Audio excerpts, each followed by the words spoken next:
అమెరికాలో ఉన్న, ఆస్ట్రేలియాలో ఉన్న, ఇండియాలో ఉన్న ఎక్కడున్నా మనకు ఆకలిందంటే ఫస్ట్ గుర్తొచ్చేది రెస్టారెంటే. అట్లా రెస్టారెంట్ అవ్వపడనే పక్క కారు గుంజి ఎగ్జిట్ తీసుకొని గోల్డెన్ కోరల్ అయితే అవ్వపడదు అనమాట. బఫెట్ అనమాట ఇది.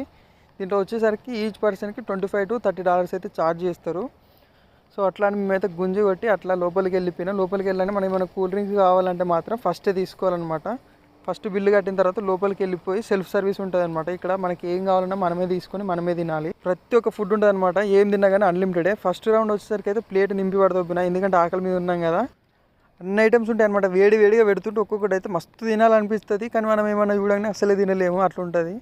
ఇట్లయితే ఫస్ట్ ప్లేట్ అయితే నింపి పడదొబ్బిన, అట్లా నింపి అట్లా పోయి కూర్చొని తినాలి కదా. ఇక తినడానికి అయితే వెళ్ళిపోతున్నా. మీకైతే చూపిద్దామని ఐటమ్స్ ప్రతి ఒక్కటి ఏమేమి దొరుకుతాయి, ఏంది బఫెట్ అమెరికాలో అయితే చూపిస్తున్నా. ఇదైతే second round. First round complete కుమ్మి పడదొబ్బిన, సెకండ్ రౌండ్ ఇదైతే. థర్డ్ రౌండ్ వచ్చేసరికి అయితే వేరే లెవెల్ ఉంటుంది. ఇదైతే థర్డ్ రౌండ్. మరిన్ని వీడియో కోసం సబ్స్క్రైబ్.